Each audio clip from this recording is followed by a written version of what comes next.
everyone, it's Froggy and I'm back again with another episode of Backstage Pass. I'm just gonna go ahead and start. As the bus slows to a stop, I briefly wonder if I'm at the wrong place. Is this really the hotel Benito was talking about? It's a lot fancier than I expected. Brilliant light shines from the tall glass windows, slicing through the darkening city skyline. I step off the bus and hesitantly walk up the plush red carpet to the front door. The thick carpet sinks under each of my steps. The doorman raises an eyebrow with a hint of disdain as I approach, but he quickly masks his expression and opens the door for me with a flourish. Rude. The interior of the hotel is more luxurious than the outside. The floor has been polished so perfectly that I can see clear reflection of the crystal chandelier hanging overhead. Up ahead is an open dining area filled with lavishly decorated tables. Sean! Over here! Benito jogs over to me from the dining area. His bright green highlights stand out against the rich red color of the room behind him. I hurry over to him, trying hard to ignore the stares I'm getting. Benito, I didn't quite imagine that the hotel would look like this. It's more luxurious than I had previously thought, but that might be a good thing. I hope they serve a lot of alcohol here. If we're fortunate, we'll get some handsome tips tonight. Tips? I wasn't supposed to tip the doorman, was I? Benito laughs sympathetically. Only if you ask him to carry that massive makeup case you've got there. No, not really.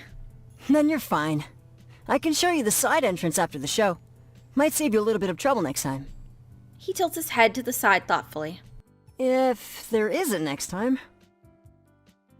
Man, I hope there's a next time. These trial runs are a killer on the nerves. He takes a deep breath and exhales slowly. Well, it's no use stalling. Let's get going. He leads me through the dining room, and I see a stage at the far end of the room with a thick curtain pulled closed. He's not going to be performing there, is he? As we near the stage, he takes a sharp turn and leads me behind a small curtain near the stage. The area behind the curtain is sparsely decorated. Benito reads my expression immediately. Yeah, not so impressive back here, huh? It's a world better than some I've done. One of Adam's first shows was at a bar with so much cigarette smoke I could barely see him. I place my makeup kit on one of the chairs and open it. The box folds out to reveal the layers of shelves nestled inside. Each shelf reveals another collection of makeup in a range of hues. Whoa, that's a lot. Of course it is. Makeup isn't one size fits all, you know. Well, I understood it intuitively, but actual experience is a different matter. Benito seats himself on a nearby chair. But you're the master here. I'm counting on you. Sure, no pressure or anything.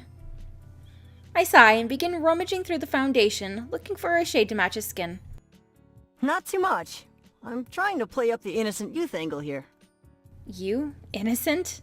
Who'd believe that? Benito stares at me dolefully with large, shimmering eyes. His lips part slightly, and he exhales with a gentle whimper. You think I'm a monster? His voice wavers as if he's trying to hold back tears. Is he joking with me? Play along and pretend to comfort him, joke with him saying, yes, be serious and stick to your job. Ooh. Let's play along. Aw, poor baby. Of course you're not a monster. I placate him with an overly sweet tone. I hold up a bottle of foundation.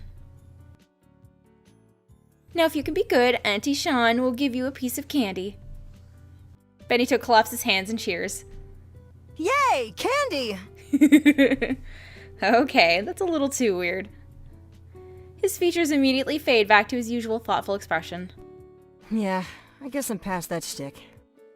Although, I am definitely not past liking candy. I used to, but it's become a little too sweet for me these days. Dark chocolate is more my speed. Makes sense. Humans are born preferring sweet things, but taste leans toward the bitter as they age.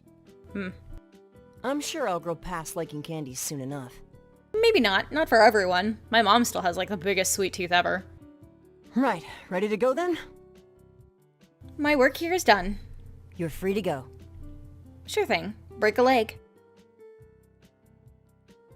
Thanks for helping me out tonight. Come by the coffee shop on Wednesday for your payment.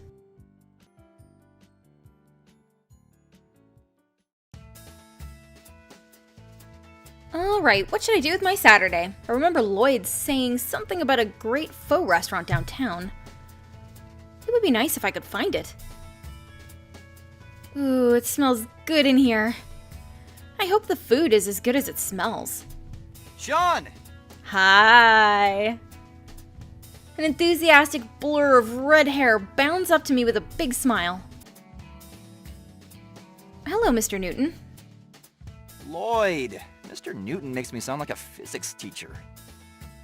Hey, I happen to like physics. Aw, he's all pouty face. I love him so much. He's so cute. Talented and smart. I knew I liked you. Lloyd motions for me to sit down at a corner booth. Join us. Us? I look at Lloyd's table and see John staring back at me with an amused look on his face. Oh, maybe I should just leave you two alone. Nonsense. No one should have to eat alone. Lloyd waves down a passing server. Number 5 special large? Small. I blurt out a correction before I realize what I'm doing. A slow smile spreads across Lloyd's face. So you'll be joining us then. He seats himself at the table and slides over to make room for me. I hesitantly sit down. John nods a quick acknowledgement, but he doesn't say anything. The server returns with a hot bowl of pho. It smells great, but I strongly suspect it's not a small. It's been a while since I last ate, so we dig in. We were just talking business. Maybe having a young mind will help. I look up from my noodles. Oh, I get to be a focus group? A very focused group. John shrugs. I suppose another mine couldn't hurt. Hurt what? Did something happen? Lloyd groans and leans back. Well, we heard back from the higher-ups. They liked cops and robbers, but they want it to be different. What exactly do they mean by different? Should we set it on the moon? You know full well what they want different, mate. And I'm not changing that. Selena stays. Then you're at an impasse. The network doesn't like Selena? Oh, they like her well enough. They just don't want an action show led by a woman. Oh. If we want them to pick it up, we'll have to add a male character to work with her. But that ruins the entire point! John sighs and rubs the bridge of his nose slowly. I know that, and you know that, but the execs don't see that. All they see are formulas. What sort of formulas? Lloyd waves his hand dismissively. They want us to include a major male character to lead with Selena. But it's likely they'll ask us to set up a romance between the two of them to move the story along. Which is even worse because the sexual tension hook is only good for a couple seasons. Then it kills the story. The show inevitably spends more time on the relationship than the main story. I turned back to my soup to allow myself a moment to think. When you were filming, there was something about a serial killer she was hunting down. Yeah, it's the overarching plot. Every episode she gets another clue. It ties the series together. Would it be possible to make him a bigger character from the start? How do you mean? Split the time between her point of view and his. Show what he's up to. Instead of her finding obscure clues, make it more like a cat and mouse thing. Focus on their conflict from the start. It would give you a male lead, but Selena's character would still be the way you planned it. Lloyd and John are staring at me. I slouch down and try to hide behind my bowl of pho. Sean, you're brilliant! Don't let anyone tell you otherwise. It is a rather cunning solution. I blush and poke at my noodles with my chopsticks. Thank you. Lloyd drums his fingers on the table. He looks thrilled. Okay, let's rethink this. I wasn't planning on really introducing this guy until the season finale. Lloyd and John begin trading off a series of rapid-fire ideas. Maybe he killed her family. But she survived. And she left him with a scar. On his face.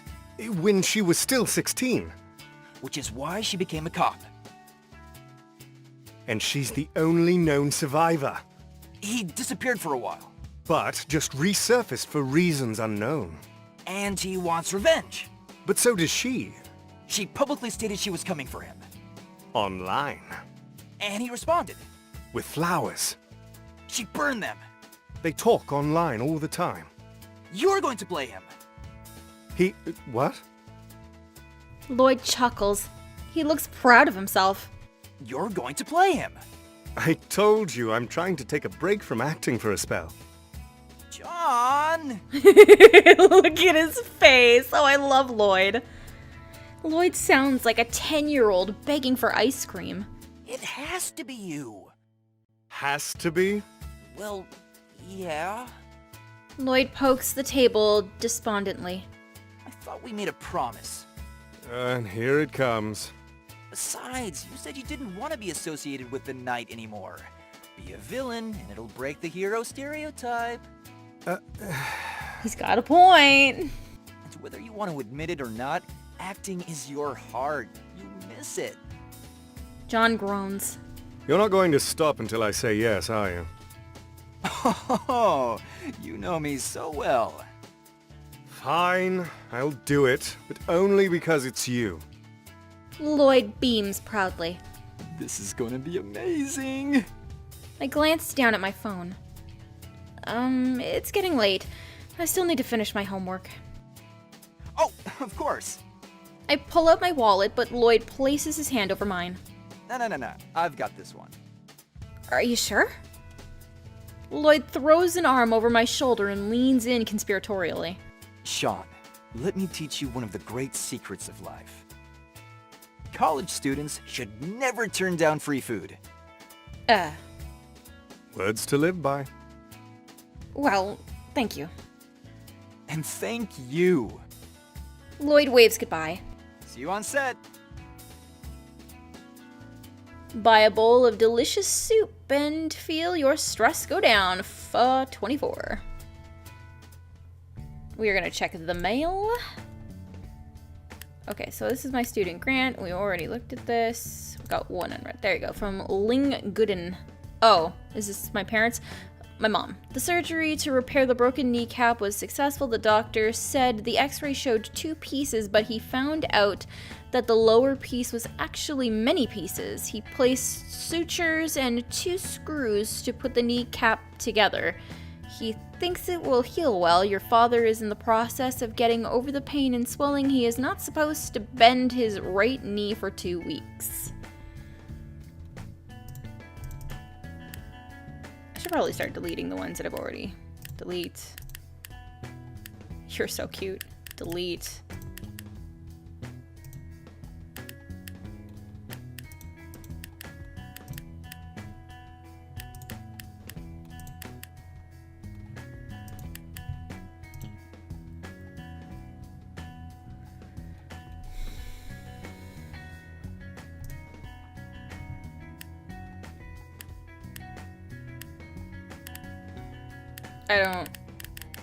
I don't know.